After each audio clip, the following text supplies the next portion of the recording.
أعوذ بالله من الشيطان الرجيم. بسم الله الرحمن الرحيم. يا أيها الناس اتقوا ربكم الذي خلقكم من نفس واحدة وخلق منها زوجها وبث منهما رجالا كثيرا ونساء واتقوا الله الذي تساءلون به والأرحام إن الله كان عليكم رقيبا. وقال أيضا يا أيها الذين آمنوا كتب عليكم الصيام كما كتب على الذين من قبلكم لعلكم تتقون.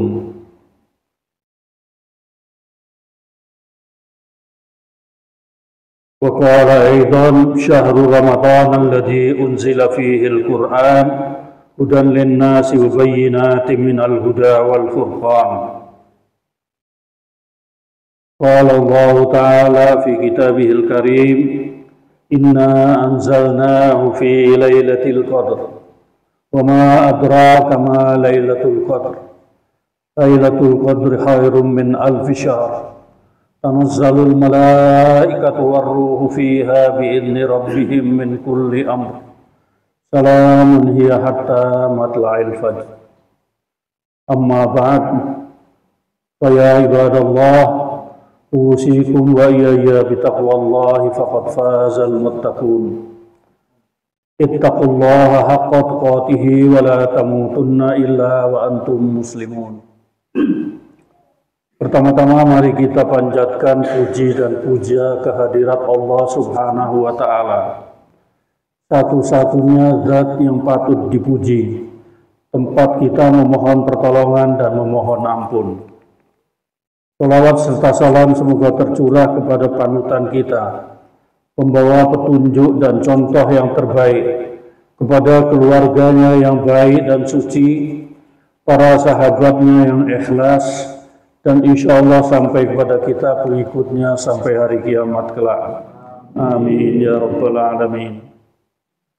Kemudian mari kita tingkatkan takwa kita kepada Allah, karena hanya dengan takwa kita dijanjikan akan beroleh jalan keluar dari kesulitan-kesulitan yang kita hadapi, beroleh rezeki dari sesuatu yang tidak terduga, dan dijanjikan oleh Allah akan beroleh kemenangan. Alhamdulillah, segala puji bagi Allah. Allah masih memanjangkan umur kita, sehingga kita masih dipertemukan dengan bulan yang teramat mulia. Bulan di mana Al-Quran diturunkan sebagai petunjuk agar hidup kita selamat. Alangkah besar dan luas kasih sayang Allah, sampai-sampai kita masih dipertemukan dengan Ramadan. Buat yang masih muda-muda dan anak-anakku sekalian mungkin tidak berasa, tapi buat saya yang sudah 79 tahun, saya selalu mengharap-harap emas. Apakah selama ini amalan kita sudah diterima oleh Allah? Bulan Ramadan ini bulan di mana ampunannya melampaui besaran alam semesta ini, kasih sayangnya seluas yang kita angankan, dan pahala yang Dia sediakan insya Allah lebih dari cukup agar kita bisa terhindar dari sergapan api neraka. Betapa banyak saudara-saudara kita yang 11 bulan lalu masih bersama kita, ini sudah tidak lagi bersama kita. Maka bukan tidak mungkin tahun depan kita tidak akan bertemu Ramadan lagi. Jangan-jangan ini adalah Ramadan terakhir kita. Puasa Ramadan yang kita jalani sekarang ini adalah salah satu ibadah yang asasi dalam Islam. Puasa bertujuan untuk mengeksplorasi potensi kebaikan dalam diri kita. Puasa yang tidak melahirkan perilaku terpuji tidak bernilai apa-apa. Nabi SAW bersabda yang artinya, siapa yang tidak meninggalkan perkataan dan perbuatan dusta, maka Allah sama sekali tidak membutuhkan lapar dan hausnya yang dia tahan dalam puasanya. Hadis riwayat Bukhari. Perilaku kita manusia itu sejatinya adalah etalase yang menampilkan hasil peperangan internal di dalam diri kita masing-masing. Di satu sisi ada suara nurani yang membisikkan nilai kebaikan, dan di sisi lain ada nafsu yang menyuarakan obsesi kebinatangan. Nafsu yang tidak terdidik akan bisa berpotensi besar mengalahkan suara nurani dan iman, sehingga tindak tanduk manusia didominasi oleh nafsu. Karena itu penggemblengan serius terhadap nafsu adalah keharusan agar manusia tidak diperbudak oleh nafsu, dan agar manusia tetap dalam posisi mulia sebagai makhluk terbaik yang diciptakan Allah. Maka puasa adalah sarana yang diberikan Allah untuk tujuan itu. Puasa diproyeksikan untuk mendidik kita, mengekang dan mengarahkan hentakan nafsu itu. Jangankan menyentuh hal-hal yang haram di siang hari bulan Ramadan. Kenikmatan-kenikmatan yang halal di siang hari di bulan-bulan selain Ramadan pun mampu kita tinggalkan sementara waktu. Saat itu manusia didorong berdialog dengan dirinya, menuruti perintah Tuhannya. Ketika Tuhan menyatakan jangan atau tidak, maka seluruh entitas diri itu harus tunduk tanpa menghiraukan seruan lainnya. 30 hari kita insya Allah akan terlibat dalam dialog diri, dan penggemblengan itu diharapkan cukup untuk melahirkan manusia-manusia yang memiliki suara iman lebih dominan daripada suara nafsu. Sifat khianat dan culas yang mencirikan kemunafikan diharapkan akan berubah menjadi kejujuran dan ketulusan. Amarah dan angkara murka yang menjadi bendera nafsu diharapkan berganti dengan kesabaran dan kelapangan dada yang menimbulkan keimanan. Egoisme diharapkan berubah menjadi kasih sayang dan kepedulian. Kesombongan pun diharapkan bertukar dengan kerendahan hati. Itulah kemenangan iman yang dicita-citakan sebagai buah dari ibadah Ramadan. Itulah pula makna takwa yang dipancang sebagai target tertinggi dari diwajibkannya puasa di bulan suci ini. Itulah juga makna kelahiran baru yang disebut Rasulullah SAW dalam sabdanya yang artinya, siapa yang melakukan puasa atau siam dan sholat malam atau qiyam pada bulan Ramadan dengan penuh iman dan mengharapkan ridha Allah, niscaya ia akan keluar dari dosa-dosanya seperti hari ketika ia dilahirkan dari rahim ibunya. Hadis riwayat An-Nasa'i. Dengan muatan nilai besar yang dikandungnya ini, maka Ramadan bagi orang beriman itu wajib disambut dengan amal soleh. Karena mereka sadar inilah saat ketika potensi kebinatangan di dalam dirinya di bumi hanguskan. Inilah saat setan bertekuk lutut menyaksikan para hamba yang memilih menderita demi menjalankan perintah Tuhan mereka. Inilah saat ketika nafsu tunduk kepada perintah Zat yang serba maha. Ya ayyatuhan nafsul mutmainnah, irji'i ila rabbiki radiyatan mardiyah. Hadirin anak-anakku sekalian yang dirahmati Allah, siang Ramadan ini adalah ajang pelatihan bagi kita untuk melakukan perubahan ke arah yang lebih baik.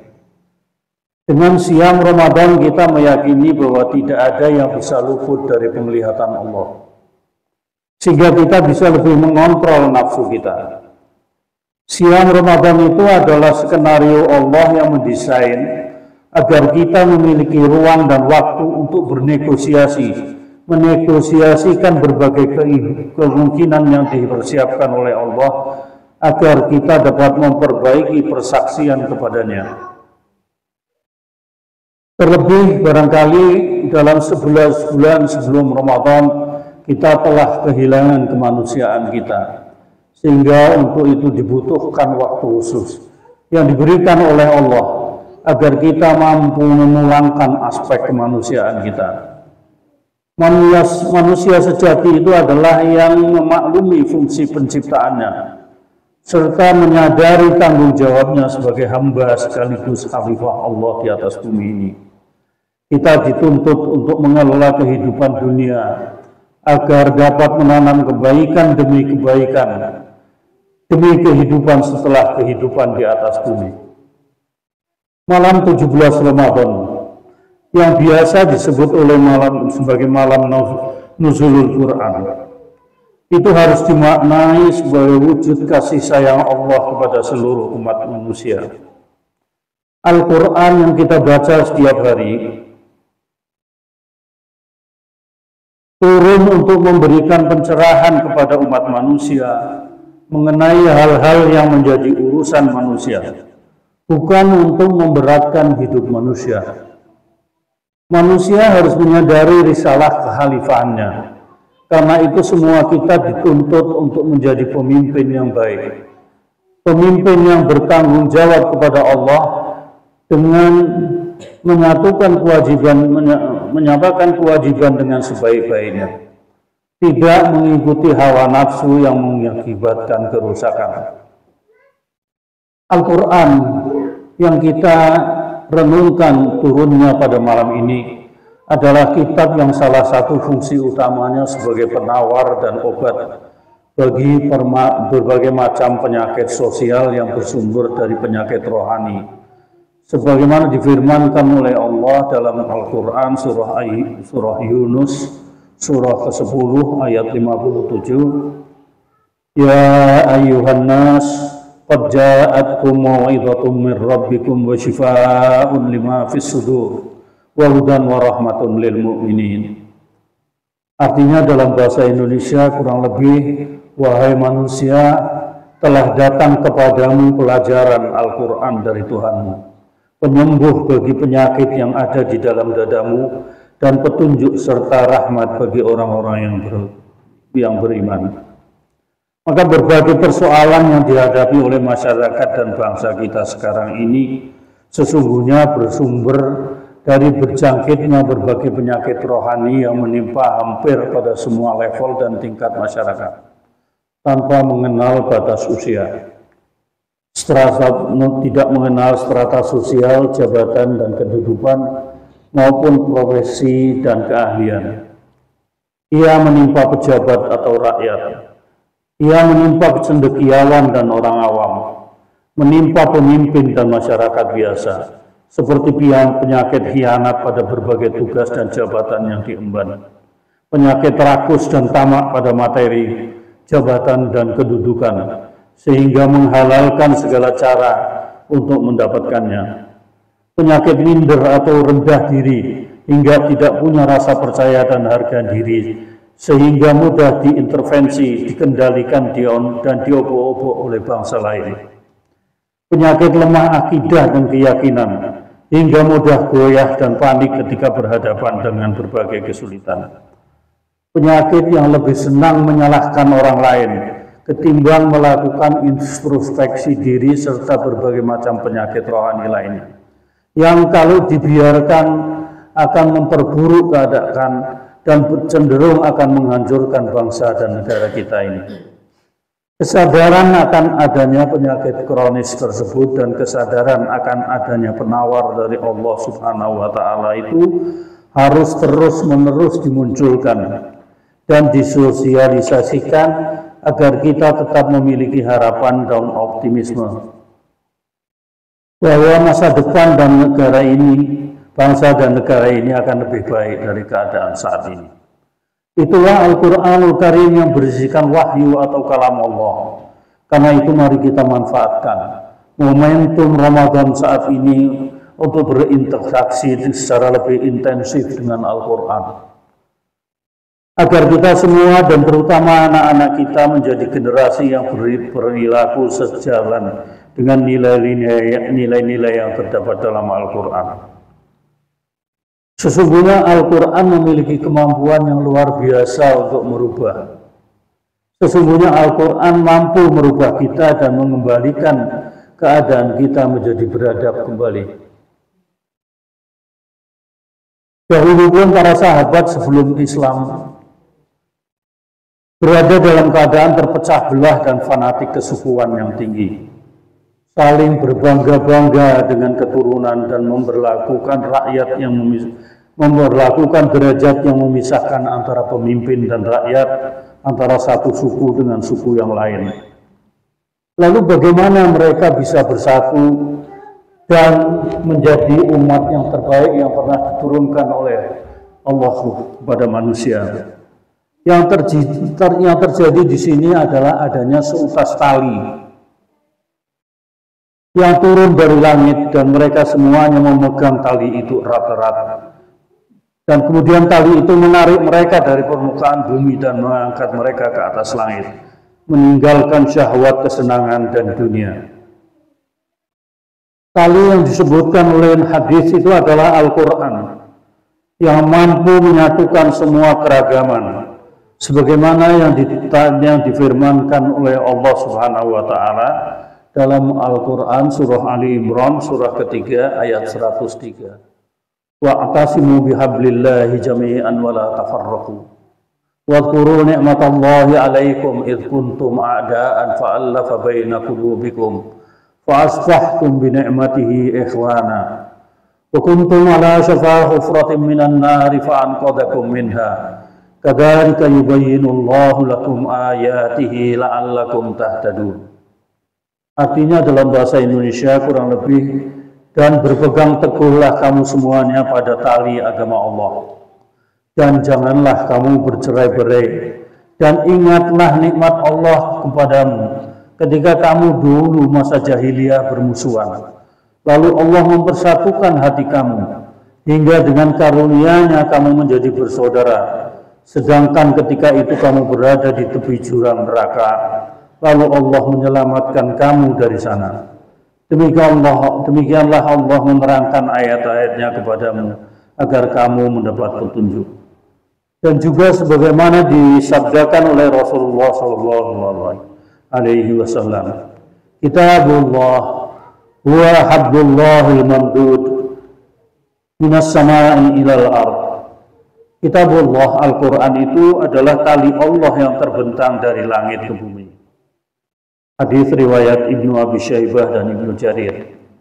Jadi hanya dengan Al-Quran itu kaum muslimin terdahulu bersatu azas, satu tujuan, dan berkat Al-Quran mereka naik menjadi umat yang mulia, terbebas dari godaan duniawi. Rasulullah juga menguatkan makna ini dalam sabdanya yang lain. Abshiru, kata Rasulullah, fa inna hadzal Qur'an tarafahu bi yadillahi wa tarafahu bi aydikum wa tamassaku bihi fa innakum la tahliku wa lan tadillu ba'dahu abada. Artinya, bergembiralah, sesungguhnya Al-Quran ini salah satu ujungnya berada di tangan Allah dan ujung yang lain berada di tangan kalian. Maka berpegang teguhlah kepadanya. Sesungguhnya kalian tidak akan binasa dan tidak akan tersesat setelahnya sama sekali. Hadis riwayat At-Tabrani. Ketika generasi para sahabat Rasul SAW berpegang teguh pada tali Allah yang kuat dan mereka mengikuti cahaya kitabnya yang nyata, bersatulah pendapat dan visi mereka. Allah menjadi puncak keinginan dan tujuan mereka. Maka Allah pun memenuhi janjinya kepada mereka dan menguatkan kedudukan mereka di bumi. Maka ketika umat ini meninggalkan Al-Quran dan memungguinya, terjadilah bencana, kekalahan dan kesengsaraan. Maka dari sini menjadi jelas bagi kita bahwa titik permulaan yang harus kita mulai agar terwujud perubahan internal yang diharapkan adalah dengan kembali kepada Al-Quran. Namun kembali di sini bukan punya berarti mencetak para hufaz atau penghafal Al-Quran dalam jumlah besar. Juga bukan berarti membaca Al-Quran tanpa merenungi maknanya atau menggantungkan ayat Al-Quran sebagai hiasan kaligrafi di dinding-dinding rumah kita, atau sekedar menjadikan Al-Quran sebagai bacaan pembuka dalam rangkaian acara sebuah kegiatan. Tapi yang dimaksud dengan kata kembali adalah masuk ke daerah pengaruh Al-Quran dan benar-benar menginginkan mukjizatnya agar benar-benar terwujud perubahan yang diharapkan Allah di dalam Al-Quran. Allah berfirman dalam Al-Quran surah An-Nisa surah keempat ayat 174 dan 175. A'udzubillahi minasyaitonirrajim. Ya ayyuhan nas qad ja'akum burhanun min rabbikum wa anzalna ilaikum nuran mubina. Fa ammal ladzina amanu billahi wa i'tasamu bihi fasayudkhiluhum fi rahmatin minhu wa fadlin wa yahdihim ilaihi siratan mustaqima. Wahai manusia, sesungguhnya telah sampai kepadamu bukti kebenaran dari Tuhanmu Muhammad dan mukjizatnya, dan telah kami turunkan kepadamu cahaya yang terang benderang, yaitu Al-Quran. Adapun orang yang beriman kepada Allah dan berpegang teguh kepada agamanya, maka Allah akan memasukkan mereka ke dalam rahmat dan